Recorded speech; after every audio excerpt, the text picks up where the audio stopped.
On va atterrir doucement parce que moi j'avais pas revu le film depuis un petit moment. C'est waouh, hyper bouleversée.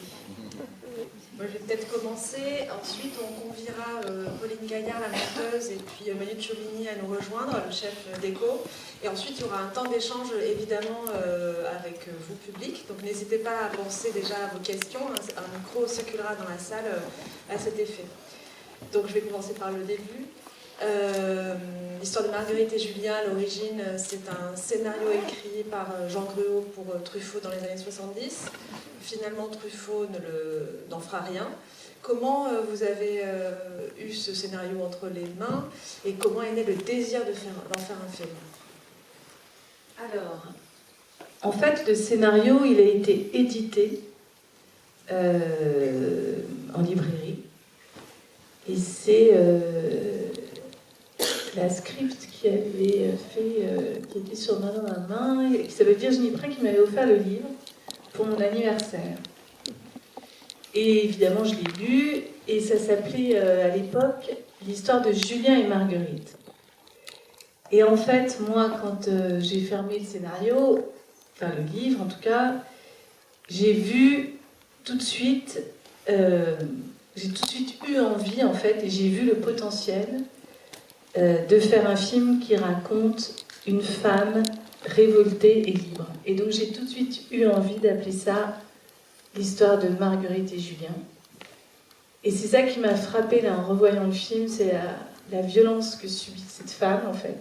Et cette liberté qu'elle a envers et contre tout pour avoir un petit bonheur dans sa vie, quoi. Et c'est marrant parce que le film n'a pas été compris comme je l'aurais aimé.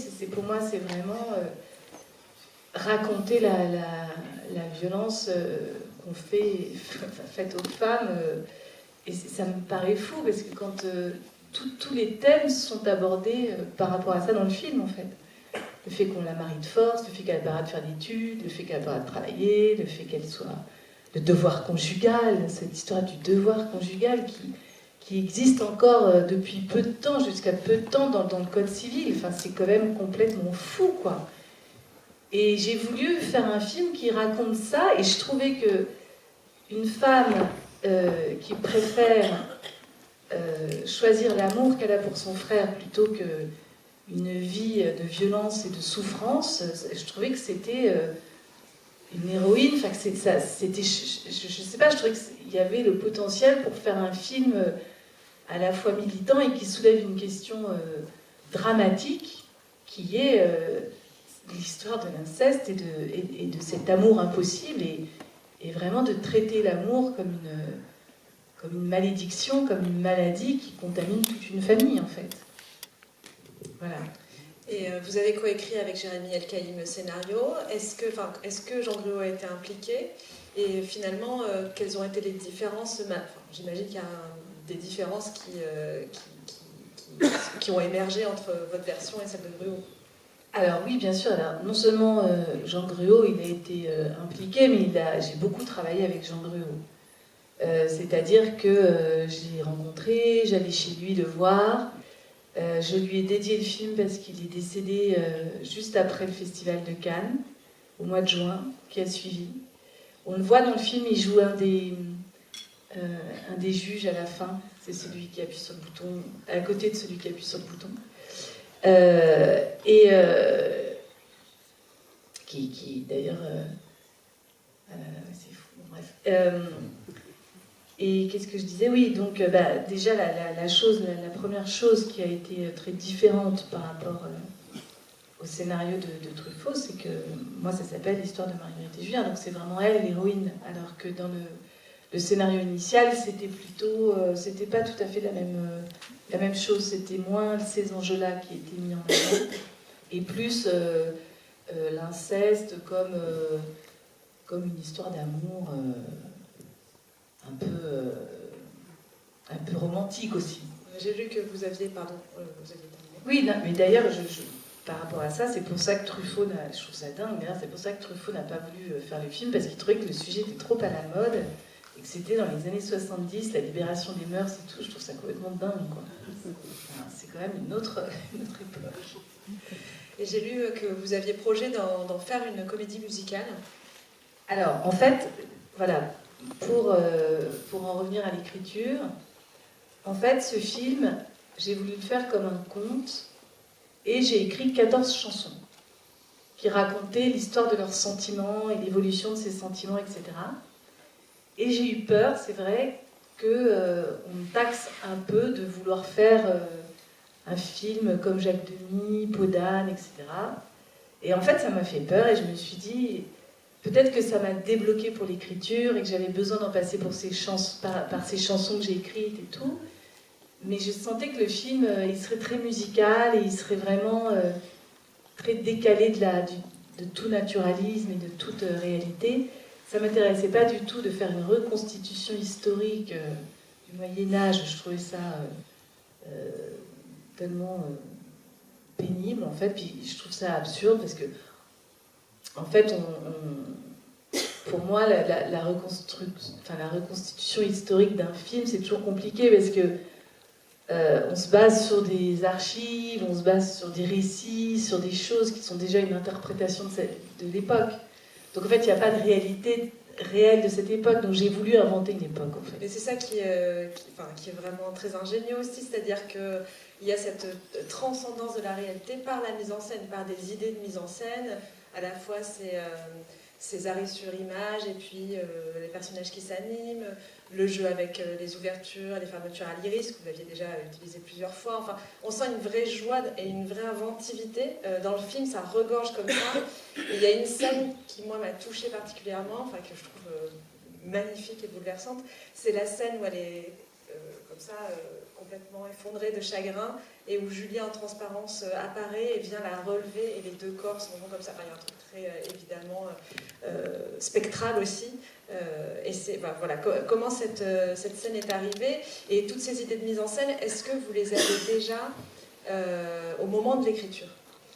Non, je ne les ai pas au moment de l'écriture, mais c'est marrant parce qu'il y a toujours cette idée de faire des films qui quelque part osent un peu des choses expérimentales, quoi. Donc cette idée du fantôme comme ça, voilà, c'était quelque chose que j'ai décidé évidemment en amont, puisqu'on a fait des essais avec Céline Boson, la chef opératrice, chez elle. D'ailleurs, c'est marrant, j'ai retrouvé la petite vidéo où je m'assois et je me lève et on fait ces jeux de transparence et tout ça. Non, c'est un film qui est, là en le revoyant, qui est extrêmement mental en fait, et qui raconte quelque chose d'impossible à raconter. Et c'est fou comme il y a une tension dans le film et très sulfureuse. On sent l'interdit à tous les endroits. Je trouve que c'est très marrant là en le revoyant. Et c'est des choses qu'on invente à la fois pendant le tournage, parfois avant, quelquefois même au montage. On en parlera avec Pauline, mais c'est des choses le cinéma, ça s'écrit tout le temps pour moi. Donc il y a des trucs dont je suis sûre et que j'explore tout de suite, et puis il y en a d'autres, des idées me viennent, comme par exemple l'image qui se fige comme ça, et puis qui démarre. C'est quelque chose que j'ai inventé sur le plateau, parce qu'on allait tourner cette scène, et je voulais faire une photo de famille.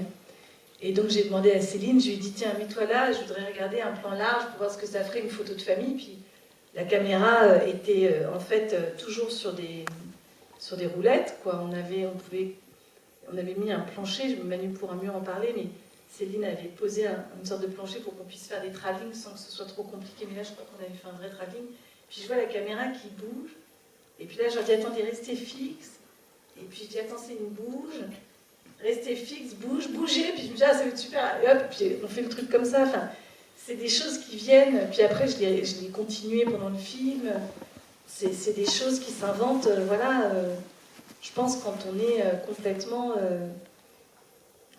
quand on peut le recevoir aussi, le film. J'ai l'impression que les films, c'est un peu j'aime bien dire ça, mais ils sont vivants, il faut les écouter. Et quelquefois, ils nous emmènent à des endroits, ils ont des choses dans le ventre, ils ont des choses à nous dire. C'est un peu mystique, mais c'est vrai, j'y crois beaucoup à ça. Et ce film-là, c'est fou parce que en le voyant là, et en entendant, parce que le film donc était, comme je ne sais pas si tout le monde le sait, mais en compétition officielle au Festival de Cannes. Et le film a été, on peut le dire, assassiné vraiment par la critique. Il n'y a pas eu, je crois, il y a eu une critique positive de mon film. Mais en fait, je crois qu'en voyant le film que j'ai fait là maintenant, c'est marrant parce que ça m'émeut de dire ça, mais en fait, je pense qu'on a vraiment coupé les ailes. Et après, je pense que j'ai toujours voulu me... Comment dire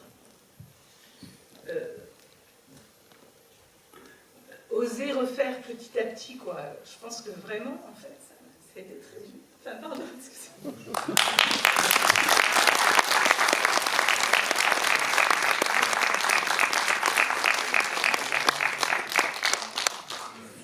Pardon, je suis pas pour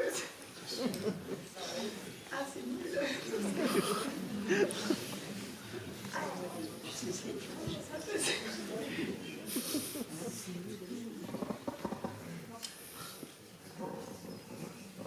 Vous venez parler à ma place.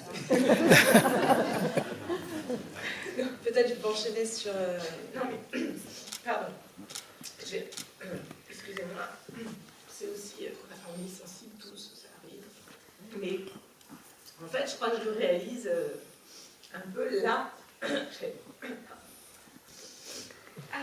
J'avais pas réalisé à quel point ça a été...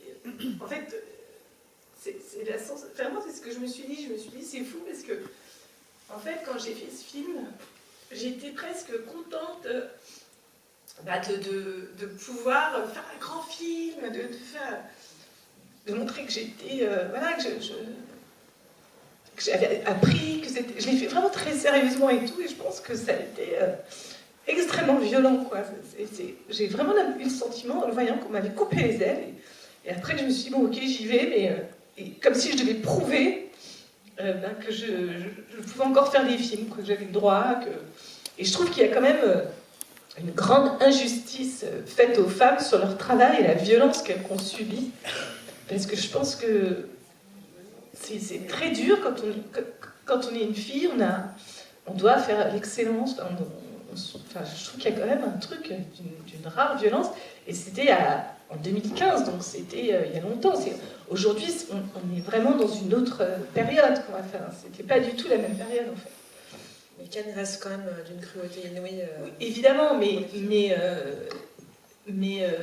et d'ailleurs, à l'époque, Thierry Frémaux était très meurtri de ce qui s'est passé, et il a changé les projections de presse, qui étaient la veille de la projection de gala, pour plus que ça se reproduise, parce qu'il a été aussi traumatisé, en fait. Et parce qu'on a été traumatisé dans cette histoire, mais ce qui est génial, c'est que le film, il est là, que là, il est projeté, que les gens le voient, que moi, c'est vraiment un film que j'aime énormément, et qu'on est là pour parler de ce film et du travail qu'on a fait tous ensemble autour de ce film. Et justement, puisqu'on parlait, vous évoquiez la collaboration avec Céline Boson, c'est votre troisième film avec elle à ce moment-là, il me semble. Non, parce que Céline, elle a fait La Reine des Pommes avec Sébastien Buchmann, et après... Ah oui, elle a fait mon court-métrage, bien sûr. C'est votre long-métrage, pardon. C'est troisième collaboration. Ouais. Et la photo, elle est incroyable, elle est magnifique. Il y a une sensorialité qui est de chaque plan, avec un travail très contrasté sur les couleurs, des bleus, des nuits américaines. Comment vous avez travaillé ça? Enfin, est-ce que ces pistes-là, vous les avez travaillées en amont? Comment vous avez fait ces choix? Bien sûr. Ça, la lumière, on a beaucoup travaillé, parce que moi, je voulais faire le film en pellicule, on n'avait pas assez d'argent, donc on a fait un mélange de pellicule et de numérique. Donc on avait décidé que tous les très gros plans, tout ce qui était de jour, ce serait filmé en pellicule. Donc on filmait ça en 35, le reste était en numérique parce qu'on n'avait pas les moyens d'éclairer les nuits, parce que la pellicule, on a besoin de plus de lumière, c'est plus compliqué la nuit, donc on avait fait tout ça est extrêmement pensé. Là, je revoyais quand même ce plan dingue qu'a réussi à faire Céline, où la photo apparaît. Enfin, on a quand même réussi, je ne sais pas comment on a fait, à filmer une photo dans un laboratoire qui apparaît. Enfin, je me suis dit, mais la puissance de ce plan sur ce qu'est le cinéma, sur ce qu'est l'art, sur ce qu'est l'amour, la beauté, enfin, j'ai été émerveillée de voir ce visage qui sort comme ça.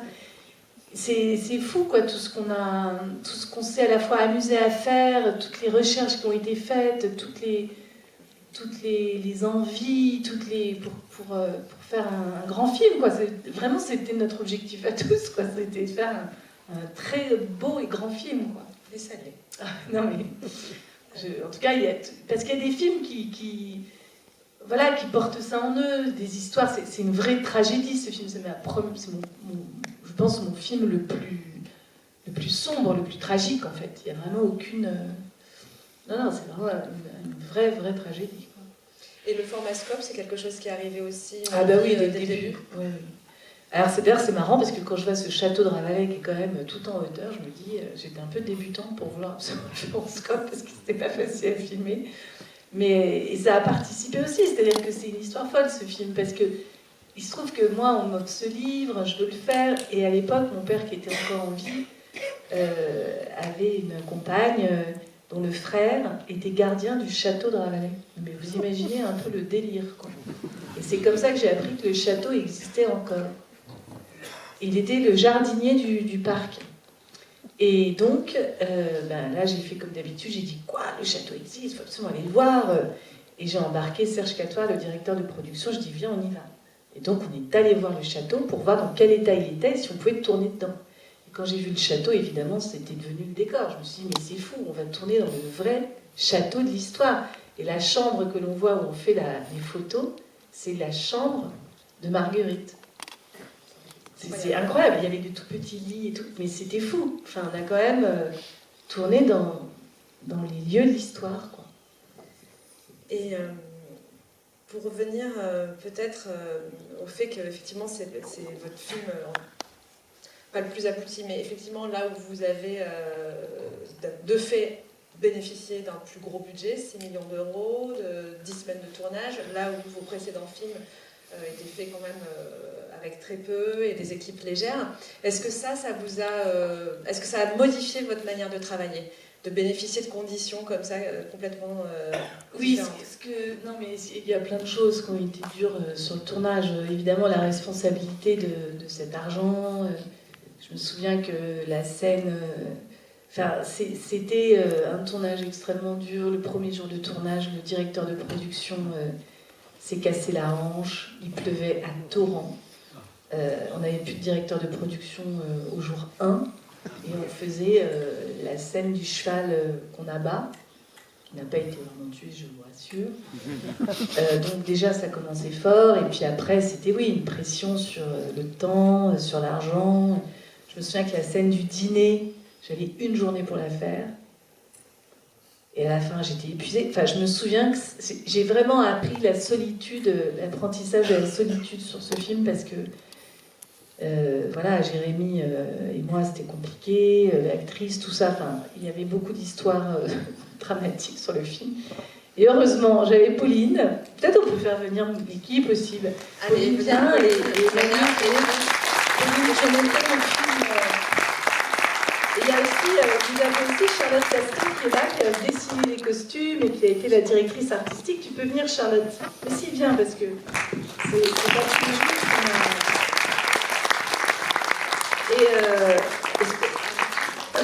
une petite chaise supplémentaire, si c'est possible, ce serait génial, sinon je cède ma place. Et venez. Et en fait, ce qui était super, c'est que Pauline montait le film au fur et à mesure du tournage, et elle m'encourageait tous les jours en me disant que c'était magnifique, elle était transie d'amour par les rushs. Vas-y, tu peux raconter.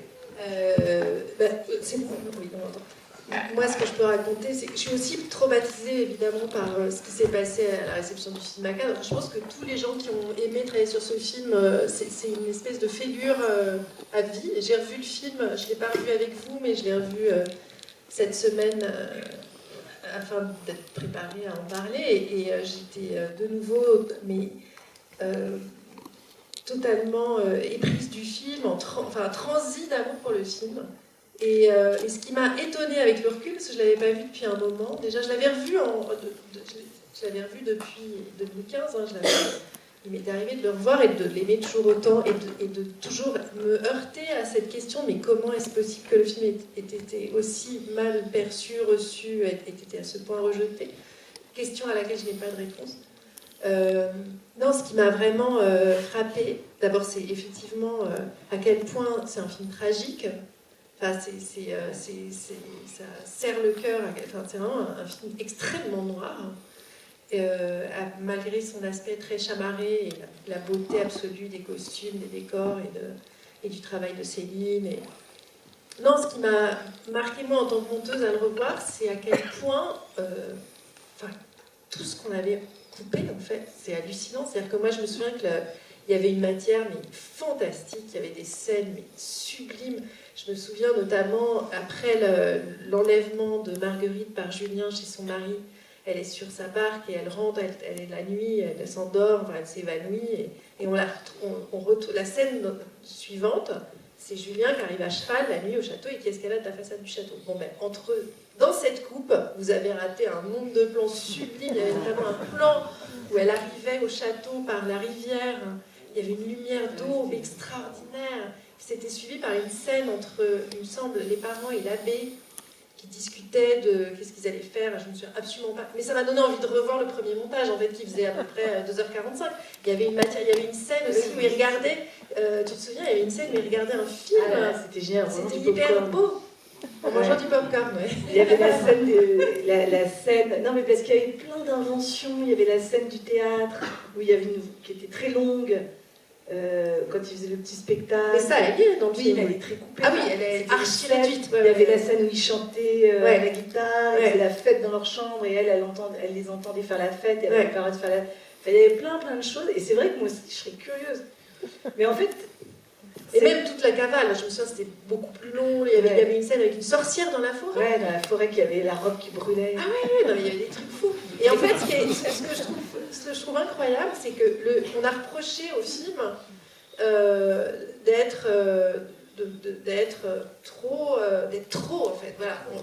On lui a reproché de trop utiliser des tas de formes, des fondus, des fermetures à l'iris, d'être trop fantaisiste. On a dit de ce film qu'il était maniériste. Or, enfin, je veux dire, moi, ma sensation en revoyant le film, c'est à quel point on avait été à l'os, quoi. Vraiment, c'est un film qui est impitoyable avec lui-même. Mais ça, voilà, moi je le sais parce que je sais ce qu'il y a dans les coupes, quoi. Je sais ce qu'il y a entre les collures, mais je trouve que ça se ressent quand même. C'est un film qui va vraiment tellement droit au tragique, quoi. Enfin, je suis rentrée juste pour revoir la fin, voilà, procès, paf, décapitation. Enfin, je veux dire, c'est vraiment, il y a pas de, il y a aucune fioriture, quoi. Oui, c'est pas, comment ça s'appelle quand c'est pas complaisant. Non, c'est pas ça que je veux dire quand c'est trop dramatique, Non, c'est pathos. C'est pas pathos. Non. Alors que le film est extrêmement tragique. Oui, mais il me semble aussi que, et ça c'est intéressant, effectivement, il est tragique, mais il y a aussi une forme d'épopée. C'est-à-dire qu'il y a le conte qui est là, présent, parce que vous créez avec la voix off, mais il y a aussi, avec la fuite des amants, quelque chose qui est de l'ordre de l'aventure, quand il escalade la façade. C'est chevaleresque. Enfin, il y a un truc, voilà, et qui emmène le film aussi vers un ailleurs. On a envie de les suivre, et on n'est pas dans le pathos et dans le tragique en permanence. Non, mais c'est la tragédie, en fait, est quelque chose d'assez pur, quoi. Le drame, c'est quelque chose, en fait, c'est sans fioriture. Enfin, il y a quelque chose d'assez pur dans le... Et c'est vrai ce que tu dis dans la narration qui ne va que vers cette ligne. C'est, on est sur l'os du drame et de la tragédie. Enfin, il n'y a pas de détour, quoi. Il n'y a pas de détour. Ouais. Et sur le montage, puisqu'on est en plein dedans, quelle est la part d'invention formelle et narrative? C'est-à-dire qu'est-ce qui arrive au montage comme ça, d'invention? Je pense en particulier à la scène de l'épilogue, qui est très organique. Comment cette scène-là, elle arrive? Est-ce que c'est une scène qui est déjà au scénario, où on voit des images abstraites de la nature et où Marguerite et Julien les voient de Marguerite et Julien? Je pense que Valérie va pouvoir compléter ce que il me semble que c'est des images que tu avais tournées sans encore savoir ce que tu allais en faire, et que c'est André Rigaud l'ingénieur du son, qui t'avait montré ce poème de Walt Whitman. Ah non, c'était toi? C'était Manu? Mais ça, c'est Manu. C'est Manu qui m'avait montré ce poème. Exactement. Et on était à la fin du film. Tu te souviens, Manu, tu peux raconter? Tiens. Non. C'était la fin du film. Et Manu, en fait, c'est ça que j'adore avec les collaborateurs avec qui je travaille. C'est que tout le monde est à 2000% dans le film. En fait, tout le monde vraiment met tout son cœur, toute son âme pour le film. Et donc, chacun cherche le film à l'endroit qu'il fantasme par tout ce qu'on s'est raconté, etc. Et c'est ça qui est très beau, c'est que Manu, il m'apporte ce livre, il me dit j'ai revu ce poème, j'ai relu ce poème, ça m'a fait penser à eux, et j'ai trouvé ça magnifique. Et j'ai dit à André, viens, on enregistre tout de suite leur voix. Ouais, c'est ça, ouais. Et donc, on est allé dans la voiture à l'heure du déjeuner, j'ai ramené les deux là, et je leur ai dit, vous allez me lire ce poème. Et je savais que je voulais faire des images un peu expérimentales. Je ne savais pas ce que j'allais en faire, mais je voulais faire les arbres qui saignent, je voulais raconter l'organique, et puis voilà, c'est trouvé comme ça. Mais c'est marrant parce que quand vous avez dit épilogue et que je confonds un peu les choses, j'ai cru que vous parliez du prologue où on voit l'hélicoptère, parce que ça je me rappelle, c'est des hélicoptères qu'on a filmés complètement par hasard. Là où on était, il y a 2 énormes hélicoptères qui passent, et je dis à Céline, les hélicoptères, parce que je savais qu'on en aurait un dans le film, moi. Et il y avait un ciel délirant avec un arc-en-ciel, c'était une journée folle. Et donc j'ai filmé ces hélicoptères et j'ai dit à Marguerite, mettez-vous là. Donc ils ne savaient pas trop ce qu'on faisait, bref. Et quand on a commencé le montage du film, et qu'il y avait effectivement quelque chose qu'il fallait accepter quand même, c'était ce contraste entre la modernité d'un hélicoptère, des chevaux, la calèche, enfin voilà, une époque qui n'existe complètement inventée, un conte quoi. Pauline m'avait dit, écoute, je pense qu'il faut démarrer tout de suite, on nous prend de vitesse et on nous montre à quoi la grammaire du film, ça va être ça quoi. Et on a commencé par ce plan d'hélicoptère et eux, avec la sonnerie avec l'alarme. Avec l'alarme, le truc qui ramène tout de suite, qui nous prend de vitesse et qui nous dit attention, vous allez accrochez-vous. Et je trouve que c'est super parce que du coup, on raccroche en plus les wagons parce que le film est raconté par ces petites de l'orphelinat qui elles, n'ont pas de parents. Enfin, c'est bouleversant quand elle dit ils avaient des vrais parents qui les aimaient et elles en ont pas. Enfin, et puis c'est que des petites filles qui racontent cette histoire.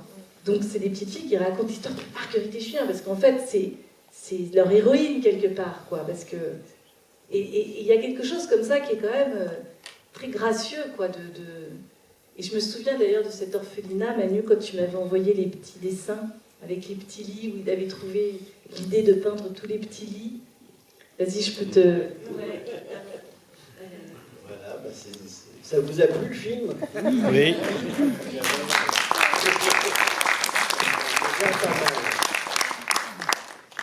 Et voilà, non mais c'était une histoire formidable, très longue, et où justement, ce qui est plus trop le cas maintenant, on a eu le temps de rêver, de réfléchir, de se documenter dans un bureau pendant longtemps, de rassembler des images, de la documentation, d'en parler, voilà, et de faire des essais aussi, des trucs. Et c'était assez joyeux, et après c'était assez dur, parce que il y avait beaucoup à faire, ce château était vide, donc il y avait 3 coffres et 4 trucs, et donc... Il est en mauvais état. Et et il fallait le faire vivre, et c'est vrai que c'était un conte. Donc on est parti du principe que, voilà, on raconte une histoire. Et chacun, évidemment, c'est un peu ça qui est marrant, c'est chacun, il met sa patte, quoi. Chacun cherche dans son secteur la chose qui peut faire que... Voilà, on alimente l'histoire. Donc nous, on travaille pour Valérie, mais en même temps, on travaille pour comprendre ce qui se passe. Et on essaie de comprendre ce qui se passe. Voilà, c'est une quête. Et d'ailleurs, je trouve, juste pour rebondir sur ce que tu dis, c'est que le film a une cohérence esthétique dingue. Et Charlotte, qui est une amie de 25 ans, 30 ans, je ne sais plus, qui a un goût... exquis, qui est imparable, qui est une grande illustratrice, Si vous ne connaissez pas son travail, je vous invite tout de suite à le découvrir. Charles, qu'elle dessine, qu'elle écrit. Le dernier, c'est Dracula.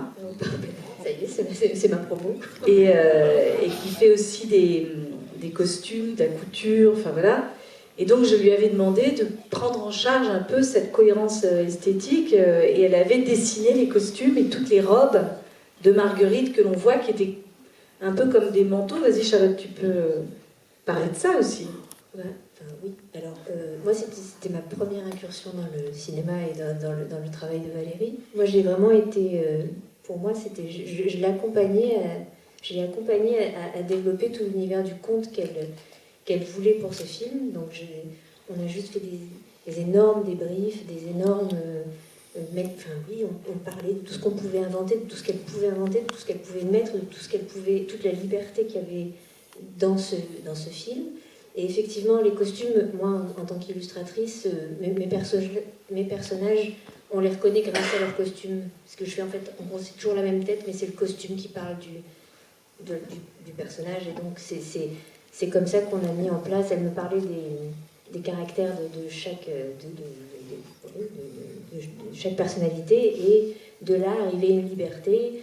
Par exemple, justement, la nourrice, la première idée, c'était que comme elle aidait tout le monde, elle servait à tout le monde, elle avait juste un tablier avec 12 000 poches où elle pouvait tout mettre. Et voilà, il y avait une scène de bal, on avait créé des costumes complètement dingues de sirènes. Ah ben oui. Voilà. Ouais.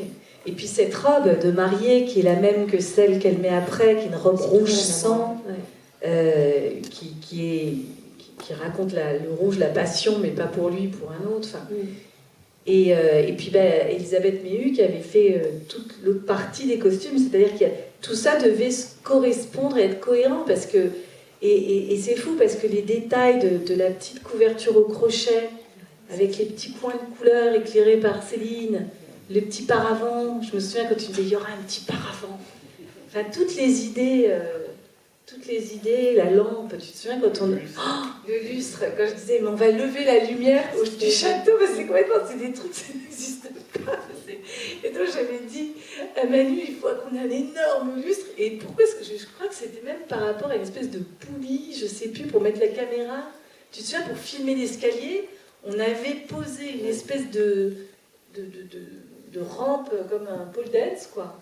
Et la caméra tournait comme ça pour qu'on puisse filmer l'escalier. Non, mais on avait inventé un nombre de trucs complètement fous. C'était génial. Et à quel moment du projet, Manu, vous intervenez, vous? Est-ce que... Moi, je suis intervenu tout le temps. Ouais. Du début jusqu'à la fin, moi je fais ça. Je fais pas... Oui, je fais un film de la Micro. D'accord. Donc, ça veut dire que dès l'étape du scénario, déjà, vous êtes... Non, pas le scénario. Ok. Donc dès les donne repérages. le scénario et je dis merci déjà. Toujours. Je dis c'est bien. Et puis après je travaille. Avec mon équipe, parce que je ne suis pas tout seul. Et comment vous avez fait pour... parce que le château, on comprend que c'est un énorme travail où il a fallu reconstituer chacune des pièces et à la fois jouer d'anachronisme, être en cohérence avec les décors et les costumes, etc. Mais il y a aussi cet orphelinat, ce dortoir qui est essentiel puisqu'on arrive... on commence le film là, il y a une ambiance feutrée, après, particulière, ça aussi, comment c'est on le fait ça?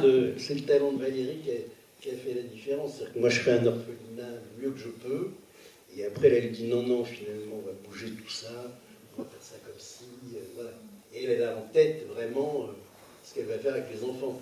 Alors que moi, je fais un orphelinat le mieux que je peux, mais je ne peux pas rentrer totalement dans Mais tu te souviens qu'un des trucs, par exemple, qui changeait tout, je me souviens, c'est que tu avais peint les fenêtres du château en rouge. Ouais. Parce qu'elles n'étaient pas rouges, les fenêtres du château. C'était tout pourri. Et tu avais dit, bon, première chose, on va peindre les fenêtres du château en rouge. Je dis, ah bon, et tout, en rouge. Enfin, c'est une sorte de rouge, et en fait, ça change tout. Parce que ça lui donne une espèce de graphisme. C'était un truc qu'on n'avait pas le droit de planter un clou. Oui, on ne pouvait rien faire dans ce château. Donc tous les rideaux étaient avec des structures. Non mais c'était super. Et ça ne se finissait jamais. C'est-à-dire que 10 semaines c'est très long. C'était plus de 10 semaines, je crois. Toi, j'en ai vraiment, je crois que Non, c'est non, pas 11 c'était semaines. Peut-être 11, 11. C'était Quand on long. est arrivé à faire la petite Venise, la barque, la maison du De mari, Lefebvre. etc., là on était tous décalqués. Et après on a terminé aux Beaux-Arts, alors là c'était le procès Ah ouais. et on était cuits. Mais ce qui était fou, c'est que je me souviens par exemple, j'avais l'idée pour le dîner de fiançailles, qui est quand même absolument génial quand elle dit. Ouais, c'est super. Non, mais les choses qui se disent, ils n'ont rien à se dire.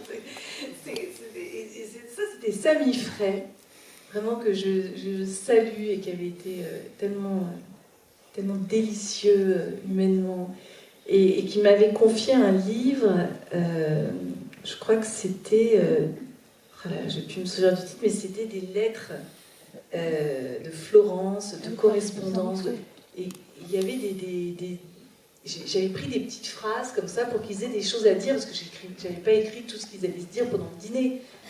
Il fallait bien trouver quelque chose pour que les acteurs puissent jouer, les figurants. Donc chacun avait une phrase, et j'avais dit à Céline, je veux que ce soit on tourne autour de la table comme ça.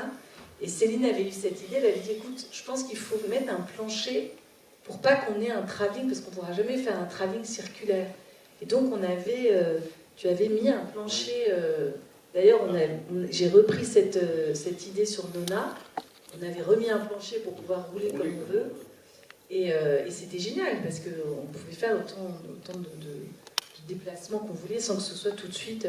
Mais moi, ce qui m'a frappé en voyant la scène du dîner, bah, évidemment, c'est un clou dans le film, c'est une scène hyper importante. J'avais oublié que tu n'avais eu qu'une journée pour la faire. Parce que justement, je me disais, mais c'est quand même génial d'avoir du temps pour faire des films, parce qu'il y a énormément de plans.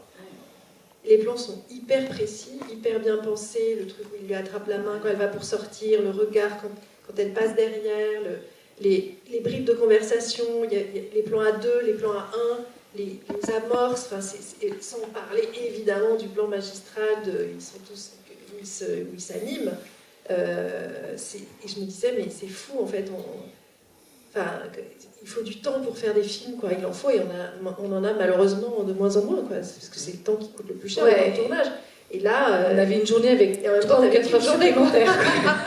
Ouais, non, c'est fou de penser que ça a été fait en une seule journée. Il y a énormément de plans, puis il s'en passe des choses, quoi.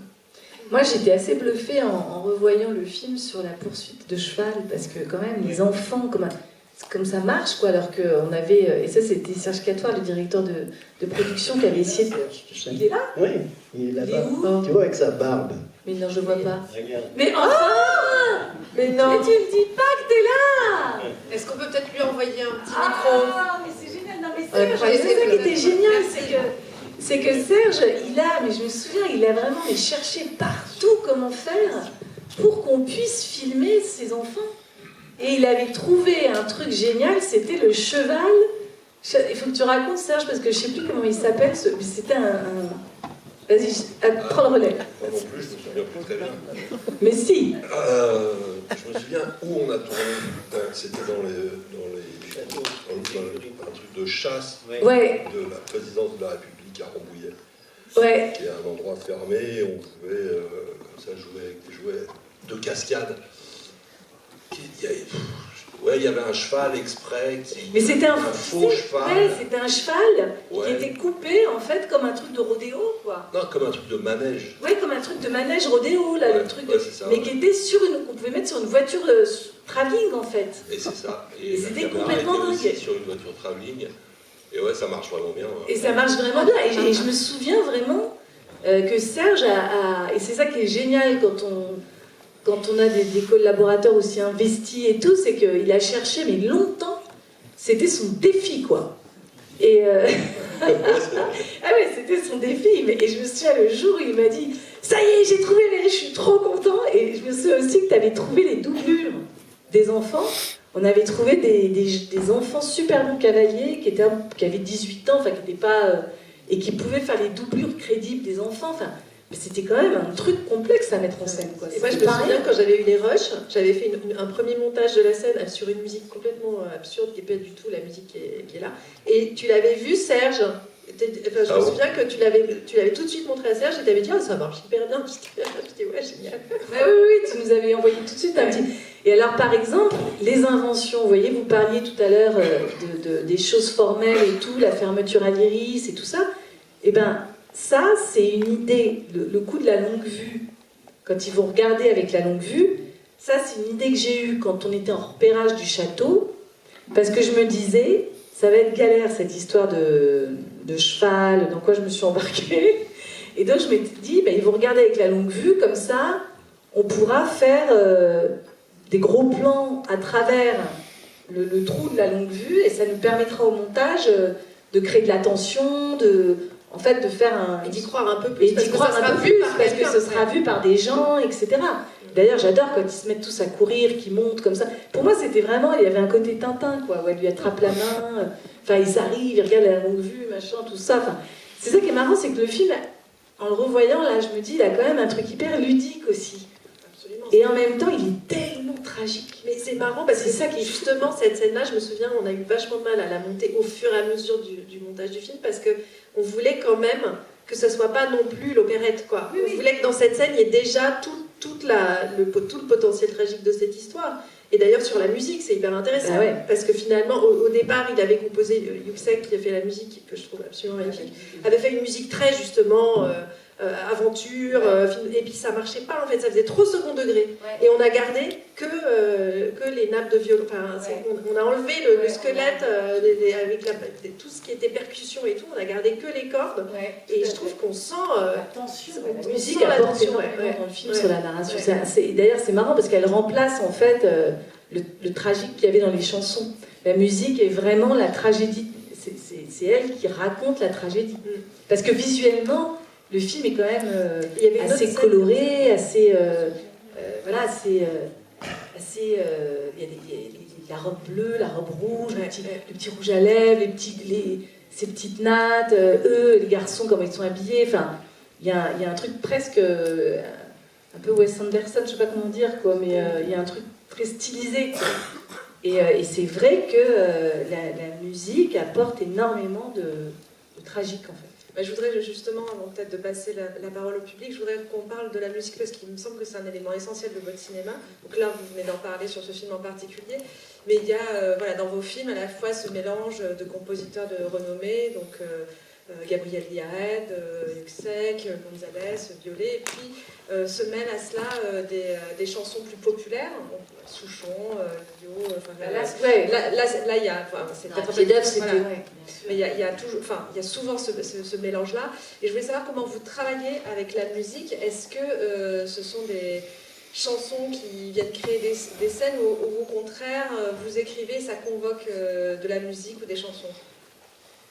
Non, en fait, je l'ai déjà dit, mais j'aime bien écrire avec de la musique. Donc, quand je fais un film, je me fais des petites playlists pour justement... qui m'inspire en fait. Donc il y a de la musique qui m'inspire tout de suite. Enfin, je sais pas comment dire. Là, quand c'est le morceau de Vivaldi qu'on entend quand il fait enfin, je ne saurais pas rechanter, mais les morceaux très... je ne sais plus comment ça s'appelle d'ailleurs, mais tous les passages très tragiques comme ça, l'image se fige, qui revient régulièrement. Ça, tout de suite, je l'ai gardé. Cette espèce de musique aussi un peu grecque. C'était dans mes playlists, en fait, c'était des choses qui étaient là. Et puis après, Yuxek, et puis les Stranglers, c'était vraiment la chanson que je voulais à la fin. Et Yuxek, quand je l'ai choisi parce qu'en fait, je savais qu'il faisait de la musique électronique, qu'il avait aussi une formation classique. Et je pensais que vraiment qu'il avait... les capacités de faire quelque chose d'extrêmement original et en même temps de moderne, qui ne fasse pas cinéma de papa, quoi, vous voyez, quelque chose qui ait une patte particulière, quoi. Et je trouve que la musique qu'il a faite est vraiment incroyable, vraiment. Là, en réécoutant, effectivement, je trouve ça fou, quoi. C'est vraiment très beau. Et donc vous, au montage, évidemment, là, moi, ce que je comprends, c'est quand même, Valérie, quand bien même, il y a beaucoup d'aléatoires dans le processus. Il y a aussi un découpage qui est déjà bien précis, en tout cas bien un déroulé assez précis quand même dans dans votre tête quand même. Ouais, Et dans ma tête, parce que franchement, le seul découpage précis qu'il y a eu, c'était le cheval, la scène avec les enfants et le cheval qu'on a vraiment storyboardé, parce que il fallait savoir exactement qu'est-ce qu'on avait filmé. Donc j'ai vraiment, pour le coup, mais sinon, non, je fais pas de découpage à l'avance, quoi. Mais dans ma tête, oui, Mais je sais comment voilà, je filme. parce que la scène, vous parliez de la scène du dîner où effectivement il y a toutes les amorces, il y a les gros plans, il y a à la fois les panoramiques, enfin travelling, les mouvements de caméra. Comment vous arrivez au montage à créer le rythme, à jouer, parce qu'en fait effectivement chacun de vous intervenez pour casser ce naturalisme, à la fois sur les anachronismes dans le décor, dans les costumes, et puis au montage, il y a aussi cet effet-là, ces effets d'accélération, parfois de ralentissement aussi, les jump cuts, le rythme que vous donnez au montage, comment vous travaillez ça? Est-ce que vous travaillez toutes les deux? Oui, on travaille beaucoup. Alors, il y a une première phase du montage où Valérie est en tournage, et moi je commence à mettre en forme les scènes, je lui envoie ça. Il y a un vrai aller-retour en fait pendant le tournage même qui peut même infléchir certains choix. Enfin, c'est une phase de dialogue hyper intéressante. Et une fois que le tournage est terminé, on travaille vraiment main dans la main. Et le montage, en fait, on travaille beaucoup sur la structure et sur le rythme général, sur chaque scène aussi en particulier. Mais il y a déjà quand même un travail assez solide qui est fait déjà une fois que le tournage est fini. Donc c'est vraiment sur la réinvention du récit, la réécriture du récit et comment trouver son économie en fait. C'est ça qu'on fait vraiment main dans la main et ce qui est hyper important de savoir, je trouve, quand on voit les films de Valérie, on s'en rend pas forcément compte, mais c'est que Valérie, elle sacralise pas du tout ses rushs. C'est-à-dire qu'elle peut tourner les plans les plus sublimes qu'on ait jamais vus et s'ils ne rentrent pas dans le film, ça fait pas l'ombre d'un doute, il faut les enlever, je pense. Enfin voilà, je parlais de ce plan d'arrivée de Marguerite au château à l'aube dans cette barque avec la lumière et de la poussière qui passait dans le soleil. Enfin, c'était un plan sublime. Il y avait de la brume sur le lac. Enfin, ça rentre pas parce que ça ralentit à un moment le rythme du film. On le coupe. Je suis parfois plus conservatrice que Valérie. Je suis là, mais t'es sûre, tu veux qu'on coupe ce plan, il est tellement beau. Mais non, pour l'intérêt du film, c'est vraiment l'intérêt du film qui prime, quoi. Donc voilà, c'est réussir à trouver, vraiment régler le bouton de la vitesse, quoi, de comment est-ce qu'on va... Le rythme cardiaque du film, on le trouve vraiment ensemble. Ça, oui, et puis surtout, qu'est-ce que le film nous raconte, en fait? C'est-à-dire, c'est vraiment le film qui est le plus important. Enfin, pour moi, c'est ça qui compte le plus, c'est le film. Ça veut dire aussi que le montage, c'est aussi un moment de réécriture du film? Moi, je trouve que ça... Enfin, en tout cas, moi, dans ma façon de travailler, oui, ça allait tout le temps. Oh, ça allait toujours, ouais. Après, il y a des gens, peut-être, des cinéastes pour qui ça l'est pas, mais je sais, par exemple, que Rapneau, il ne tourne que ce qu'il monte. Donc ça, c'est... Et moi, je suis très impressionnée par ça, parce que moi, quand je vois ces films, j'ai pas de sentiment de longueur. Enfin, je trouve qu'il a un rapport au rythme et tout qui est extraordinaire. Mais bon, moi, j'ai pas forcément cette aisance et ma façon de les faire, les films, elle est de les éprouver à tous les endroits de l'écriture, de remettre en question, voilà, de les... Oui, c'est très... J'ai un rapport un peu organique, en fait, très manuel à mon travail, j'ai l'impression. Très vivant. Ouais, enfin, en tout cas, risqué, on va dire. Il y a un truc où on n'a pas peur de chercher, d'être au plus juste avec le film, quoi. Est-ce que vous avez... Il y a un micro qui va venir à vous.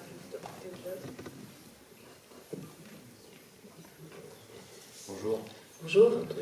Bravo, le film est super. Je ne sais pas ce qui s'est passé à Cannes. Merci. Alors, moi, Attendez, parce que je crois qu'il y a un double...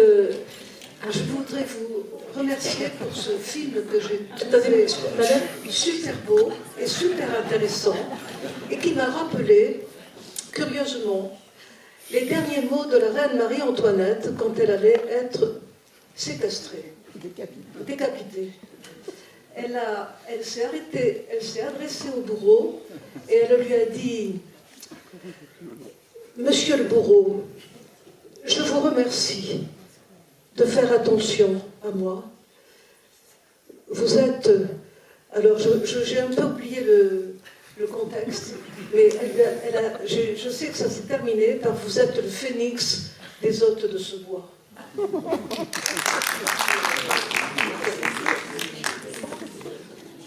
Alors, monsieur, je crois... Merci beaucoup. Alors, monsieur, vous étiez en train de parler. Pardonnez-moi.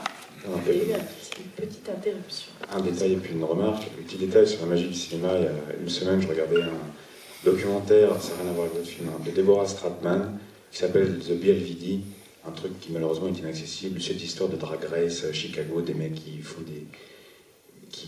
avancent avec des bagnoles et tout, qui font des courses, et ils font des burns, c'est-à-dire ils font exprès de brûler du gaz pour faire des flammes avec les pots d'échappement dans la voiture.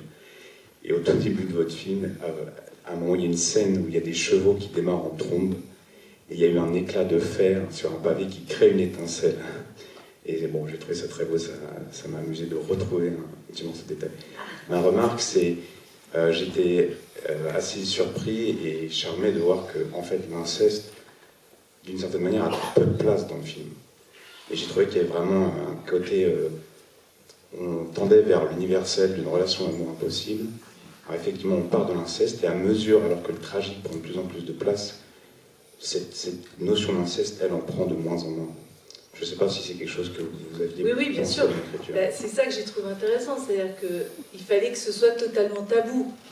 Donc qu'est-ce qui est tabou, en fait, aujourd'hui? Ce serait qu'un frère et une sœur, ou deux frères ou deux sœurs s'aiment d'un amour inconditionnel, quoi. Donc c'est ça que je trouvais intéressant, c'était pas du tout de faire l'apologie de l'inceste, comme cela m'a été reproché. Jamais je ferais ça, parce que c'est...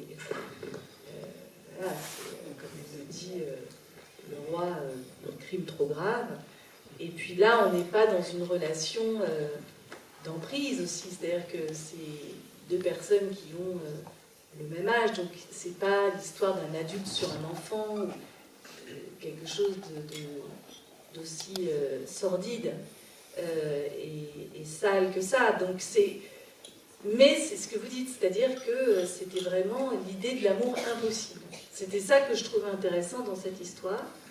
Et effectivement, c'est la tragédie, et c'est vraiment de traiter cet amour comme une maladie, en fait, qui contamine tout le monde et qui dévaste tous les parents. Enfin, moi, je trouvais ça aussi beau de raconter l'endroit de ces parents qui sont complètement dépassés par tout ça, quoi, et qui ne savent plus par quel bout le prendre. Et à la fin, quand on voit quand même, le film se termine par deux hommes qui récupèrent un petit bébé. On ne sait pas où est la mère, on imagine qu'elle est morte de chagrin, parce que le cri qu'elle pousse quand même est tellement déchirant.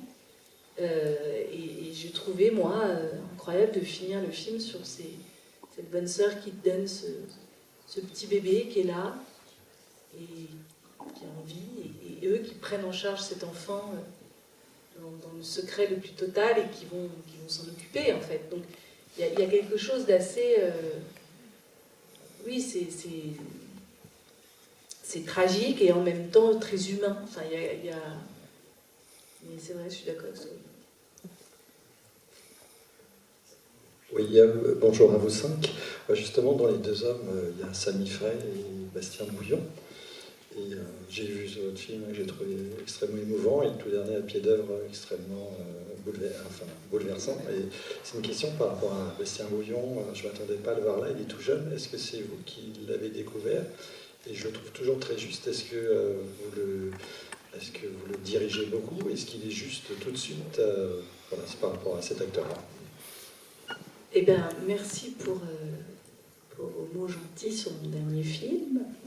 Oui, Bastien, il a toujours joué des petits rôles dans mes films. En fait, la première fois que j'ai filmé, c'était dans La guerre est déclarée.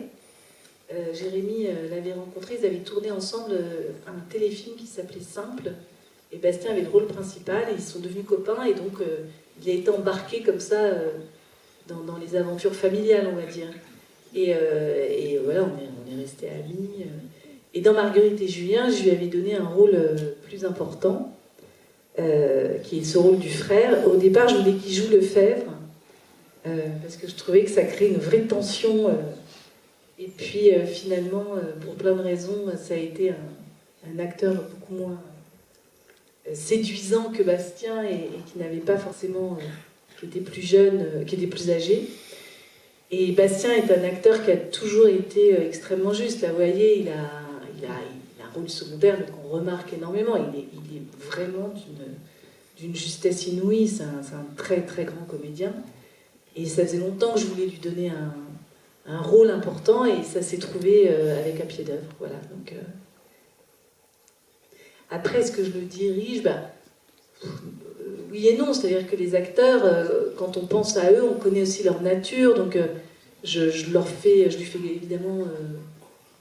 Il y a des acteurs qu'on dirige plus ou moins. Bastien, il fait partie de ces acteurs quand même avec qui on a beaucoup de chance à cet endroit-là. C'est-à-dire qu'il comprend très vite les situations, les personnages, très vite, très juste, quoi.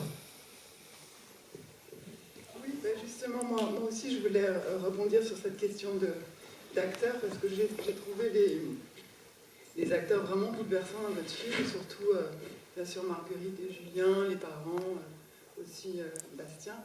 Et je me posais la question de votre travail de direction d'acteur. Je sais que vous n'avez pas fait d'école de cinéma. Et voilà, donc j'avais cette curiosité. Alors la direction d'acteur, je trouve que c'est ce qu'il y a de plus difficile sur le plateau. C'est très compliqué de réussir à obtenir quelque chose des acteurs qui correspondent à ce qu'on voudrait. Quand ça fonctionne pas, c'est difficile de le dire pour pas les fragiliser, parce que c'est quand même il y a une vulnérabilité dans le fait même de jouer. On se met à nu, quoi, et on est filmé, on se met à nu, donc il faut beaucoup de diplomatie et de délicatesse pour réussir à amener vers la bonne direction de jeu. Mais c'est vrai que là, en regardant le film, je trouve que vraiment Anaïs Desmoustiers est absolument incroyable. Elle vibre de l'intérieur. Enfin, elle a les yeux qui tremblent. Enfin, elle est vraiment incroyable. Et en même temps, elle a une espèce de force dans une pureté de visage. La scène où elle lit, quand il joue au billard, quand il revient, elle se gratte la petite jambe, elle est là dans son livre, on sent qu'elle n'est pas du tout dans le livre et qu'elle brûle de l'intérieur pour son frère. Enfin, voilà, les acteurs, c'est aussi ça, quoi.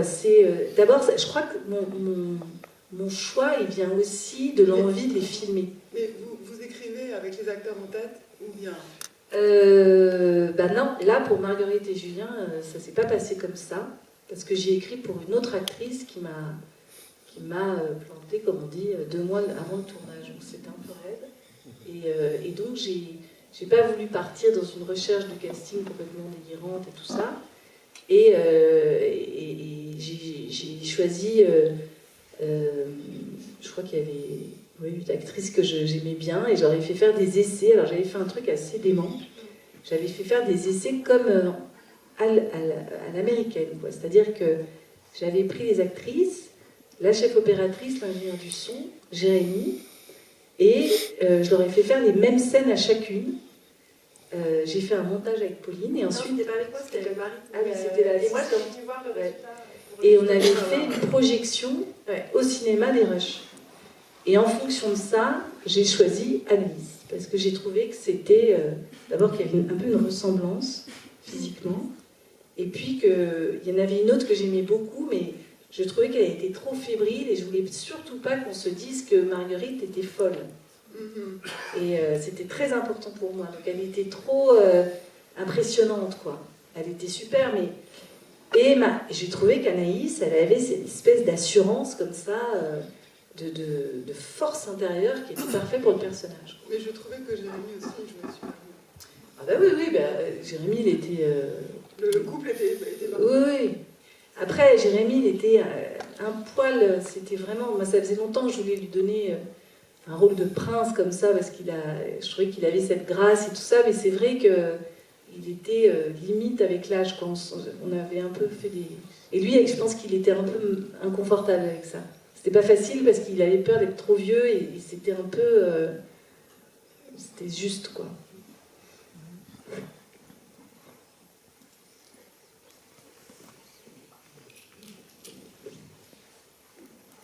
Bonjour. Bonjour. Je m'appelle Nora, du coup enchantée. Enchantée. En fait, moi j'avais une question, j'ai peur que ça soit une question qui fasse un peu peur, mais en fait, je suis réalisatrice, enfin jeune réalisatrice, et en tant que femme, en fait, je voulais savoir c'était quoi peut-être vos obstacles, peut-être quels obstacles vous avez pu faire face en tant que femme réalisatrice, que j'imagine que ça doit être plus difficile que d'être un homme, enfin c'est ce que j'ai entendu en tout cas. Donc je sais pas si vous avez des conseils ou des trucs du genre, je sais pas. Moi je suis... C'est intéressant comme question parce que moi j'ai commencé à faire des films sans rien demander à personne et je pense que si j'ai pas osé demander d'argent ou quoi que ce soit, c'est que je me suis peut-être dit que c'était pas tout à fait pour moi et peut-être quelque part qu'inconsciemment j'avais un peu englouti cette idée que nous les nanas on doit se débrouiller par nous-mêmes, quoi. Mais je me suis pas dit comme ça non plus, mais je pense quand même que ça a dû être un peu déterminant. Et donc j'ai foncé dans le tas, j'ai fait ce que j'avais à faire. Je suis passée à l'acte, on va dire. Après, quand je racontais, et je suis vraiment désolée d'avoir craqué comme ça tout à l'heure, mais c'est vrai que je pense que quand j'ai été à Cannes avec ce film, le fait d'avoir été une femme, ça a été quelque chose de... Je pense qu'on ne se serait pas permis autant de méchanceté avec un réalisateur homme, vraiment. Je le pense vraiment parce que ça a été extrêmement dur et on me l'a fait payer, en fait. Il y a quelque chose qui est... Et c'est marrant parce que quand on parlait de maniérisme de mon film, etc., enfin, je vois pas en quoi c'est toi qui me disais ça, plus maniériste que certains autres auteurs qui font des choses. Moi, je suis convaincue, pardon, je prends la parole parce que je me souviens qu'à l'époque, on était extrêmement blessés par ce qui s'était passé, comme nous tous, pour le film. Nous sommes tous traumatisés. Nous sommes tous traumatisés, on fait des groupes de parole.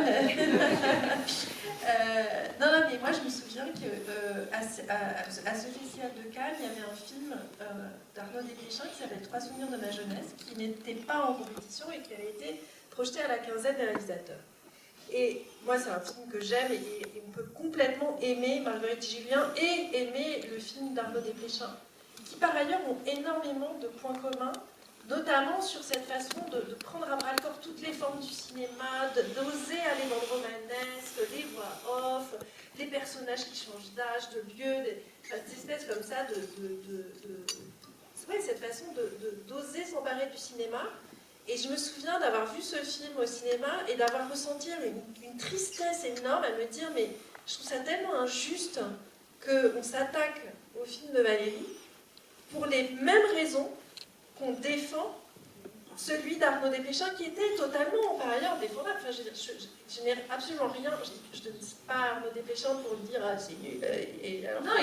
C'était un très très beau film, mais je me souviens avoir été meurtrie par le fait qu'on reprochait à Valérie ce qu'on encensait chez voilà. C'était la même année, c'était le même festival, et il se trouve que voilà. Donc je suis convaincue aussi qu'il y a une part de sexisme dans le fait de refuser à une femme de faire ce qu'on accepte chez un homme, quoi. Enfin, voilà. Oui, puis un film qui était à l'époque assez cher et tout ça, et puis qui était en compétition officielle, surtout qui était à la place du roi un peu, parce que... Ouais. Et c'est vrai que, quand je disais tout à l'heure que je réalisais que je crois que ça m'a quand même coupé les ailes, sur le moment, moi, avec mon côté bon petit soldat et tout ça, puis j'avais d'autres chats à fouetter à l'époque, je me suis pas du tout apitoyée sur mon sort et tout ça. Mais là, en revoyant le film, et l'amour que j'avais pour ce film et tout ça, et même mon expérience de cinéaste, je pense que vraiment, on m'a coupé les ailes et que j'ai essayé, je me suis dit, bon d'accord, je vais venir par la toute petite porte, excusez-moi, je vais réessayer de faire des films. Et voilà, j'ai continué à en faire et tout, mais c'est sans fragilité intérieure, quoi. Avec toujours la peur, l'angoisse qu'on me dise que je suis pas à ma place, quoi. C'est vachement... C'est pour ça que tout ça est hyper émouvant, parce que finalement j'ai quand même tracé ma route avec... Brillant. Oui, et puis avec courage, je trouve, en fait. C'est pas facile de remonter sur ça. C'est marrant parce qu'à l'époque de Marina Devane, je me souviens de Marina Devane qui m'avait appelée pour boire un café avec moi parce qu'elle avait subi un peu le même sort avec son film et elle a été traumatisée. Je ne sais pas si elle a refait un film après, mais non, je crois pas. Mais ça a été vraiment traumatisant pour elle. C'était une femme encore. C'était une femme. Bonjour. Contrairement au Festival de Cannes, ce que j'ai trouvé très beau aussi, c'est vos clins d'œil à Jacques Demy. Donc, pourquoi Jacques Demy pour ce film-là? Est-ce que c'est par rapport à Podane, avec toute la question de l'inceste, etc. Voilà, votre rapport à Jacques Demy. Oui, c'est marrant parce que pour moi, le clin d'œil à Jacques Demy, il existe à l'endroit du conte, parce que voilà, Podane, c'est une histoire d'inceste, et puis il y a ce fameux hélicoptère. Mais alors, je vous le dis, moi, je n'ai pas du tout pensé à Podane, parce que l'hélicoptère de Podane est un hélicoptère transparent, qui raconte quand même la fée qui va se marier, pour moi, ça me fait plus penser à Wonder Woman, qui avait aussi un hélicoptère transparent, qu'à Jacques Demy. Et moi, mon hélicoptère dans le film, c'est vraiment... c'est la loi, c'est militaire, c'est violent. C'est-à-dire que... Et c'était une façon de l'arracher à lui. C'est-à-dire qu'il y en avait un qui restait sur Terre et l'autre qui partait dans le ciel. Mais c'était plus pour raconter le côté barbare, en fait, que le côté romanesque. L'hélicoptère de Jacques Demy, il est incongru au milieu de Podane. Oui, alors moi, il y a plein d'autres choses. Il y a une voiture, il y a des appareils photo, il n'y a pas qu'un hélicoptère. C'est vrai que dans Podane, il n'y a qu'un hélicoptère qui est transparent, comme dans la série Wonder Woman. Peut-être que c'est...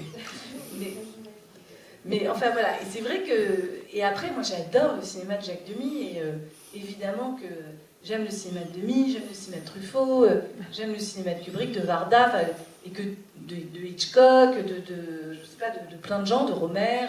Et effectivement, quand on aime les films, on en est nourri, et donc on refait un peu des choses qui ont des ADN similaires, quoi. C'est sûr. Donc évidemment qu'il y a des références à Jacques Demy. Merci. Merci. Bonjour. J'avais déjà vu vos films, Valérie, mais je ne connaissais pas du tout Marguerite et Julien, même pas le titre. Bon. Et là, je me suis dit quand même, si elle vient à la Cinémathèque pour parler de ce film qui n'a pas eu de succès, c'est sûrement pas un nanar, elle ne viendrait pas. Bon. Alors, j'ai reconsulté la rubrique Allociné pour avoir une valeur critique. Alors, un truc que je ne comprends pas très bien, c'est qu'aujourd'hui, je tape le titre du film, je vois Allociné, les critiques ils datent de quand? C'est des vieux ou on ne sait pas. Mais en tout cas, ce que j'ai remarqué, chez Allociné, c'est toujours 80% de merveilleux, 20% désagréable total. Et là, c'est pas du tout comme ça que ça se passe, parce qu'il y a effectivement des critiques négatives, mais il y a des critiques positives, et en particulier, le cahier du cinéma, les champions du désengage, eh ben, ils adorent le film. Et c'est Jean-Philippe Tessé qui fait la critique, et je me suis demandé, Jean-Philippe Tessé, il fait encore des critiques, il est mort. Alors, je vais vous expliquer. Jean-Philippe Tessé, effectivement, est le seul critique des cahiers du cinéma de l'époque qui a été un soutien du film. Il se trouve qu'après, les cahiers du cinéma ont été rachetés par, on ne veut pas rentrer dans cette polémique, etc. Jean-Philippe Tessé a démissionné parce qu'il n'a pas voulu travailler pour ces gens-là, que toute l'équipe a changé et que depuis, en tout cas, les cahiers du cinéma déglinguent systématiquement tous mes films, comme le dernier. Et la nouvelle journaliste, je ne sais pas comment elle s'appelle, m'a mis une note assassine sur Un pied d'œuvre. Donc moi je regrette beaucoup Jean-Philippe Tessé, les cahiers du cinéma. Et c'est vrai que je ne lis plus les cahiers du cinéma depuis qu'il est parti. Mais c'était lui, effectivement, qui avait soutenu le film. Mais les Inrocks aussi avaient soutenu le film. Les Inrocks, peut-être un peu, oui. Enfin bon, c'était surtout les cahiers du cinéma.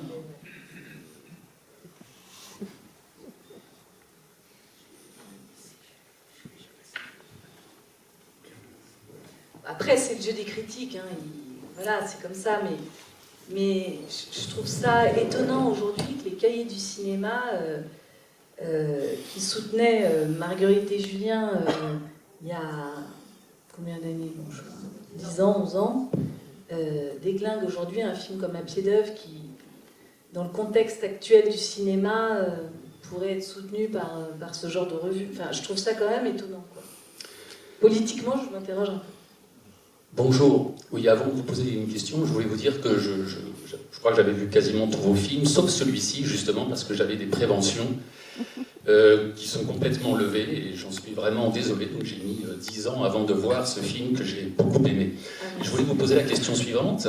C'est que dans ce film, quand même, le point important qu'on attend, c'est le moment de l'inceste au sens de l'étreinte. Et il m'a semblé qu'il y avait 2 scènes, une vraiment superbe, hyper courte, c'est la première, qui est un jeu de regard incroyable de Moustier, et j'ai trouvé ça vraiment très très beau. Par contre, c'est là-dessus que je voulais vous interroger, je suis très très très surpris, et je dois dire déçu, c'est la seule scène qui me déçoit énormément, c'est l'autre scène d'étreinte, dans la forêt, dans les feuilles, dans la fange. Franchement, je vais vous dire, je ne la comprends pas et j'en ai été vraiment meurtri parce que j'ai trouvé la précédente tellement belle et puis c'est tellement difficile au cinéma. Voilà, je ne sais pas comment... Ben, je vais vous répondre. En fait, pour moi, il n'y a pas de... La question ne se pose pas en termes de beauté ou de... Pour moi, c'est de toute façon quelque chose de violent et de tragique. La première scène, elle raconte le moment du passage à l'acte, mais qui n'a pas de sexualité pour moi. Je ne filme pas un rapport sexuel, je filme une union interdite, je filme quelque chose où ils décident ensemble que c'est lui qui serait son premier amour, que si elle doit vivre quelque chose, ce sera avec lui parce qu'il la respectera d'une certaine façon. Mais c'est pas lié à un désir sexuel ou quoi, c'est vraiment, on raconte quelqu'un qui perd sa virginité, en fait, une femme, une jeune fille qui perd sa virginité avec presque de façon médicale, quoi. C'est quelque chose de très fragile, voilà, qui ne raconte en rien le désir et la sexualité pour moi.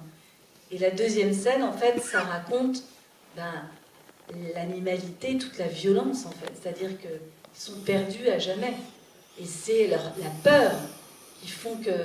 C'est comme une pulsion, c'est bestial, et c'est pour évacuer une peur, une angoisse, parce qu'ils savent qu'ils se rapprochent de la mort.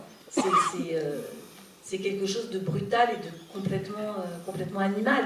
Ils sont perdus à ce moment-là. Donc c'est pas non plus, c'est pas non plus une scène que j'appellerais d'amour, comme on peut voir. Je sais pas si c'est très clair.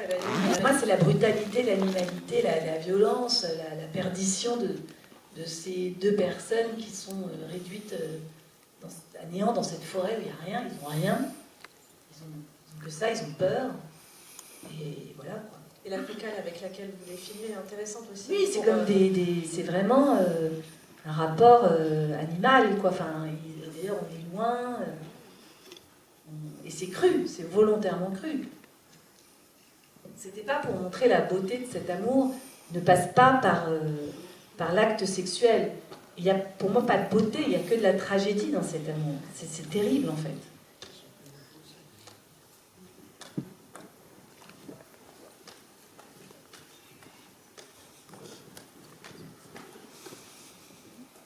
D'ailleurs, c'est marrant parce que c'est toi, Pauline, qui me disais ça sur les mauvaises critiques. Les gens trouvaient que c'était pas assez sulfureux. Ce que je trouve mais vraiment hallucinant. Oui, bonjour madame. Juste une petite remarque. Vous avez visiblement souffert de critiques négatives à Cannes. Je ne suis pas au courant de ces critiques. Je voudrais quand même dire le fond de mon jugement. Je trouve quand même que ce film, qui est dans le sujet par ailleurs est très beau, aurait quand même gagné à être traité avec beaucoup plus de sobriété. Trop, c'est trop. Ben merci, c'est bien, mais j'adore. Je trouve ça bien de dire comme ça. Est-ce qu'il y aurait une dernière question ? Alors peut-être deux dernières questions.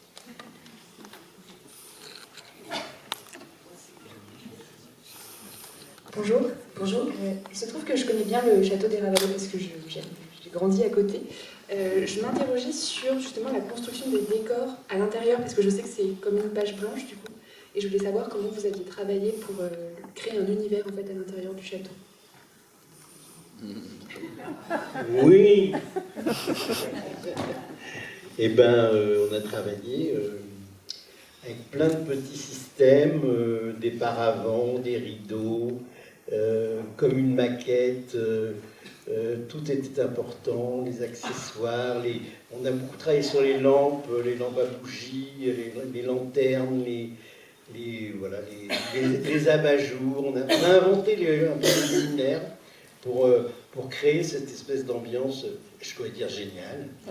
Et voilà, c'était une succession d'inventions, parce qu'il fallait le remplir, ce château.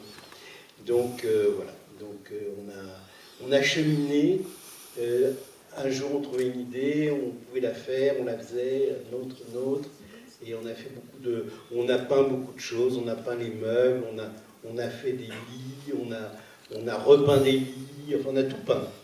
Pour que justement ce soit comme une maquette, comme une dinette, on pourrait dire, une maison de poupée.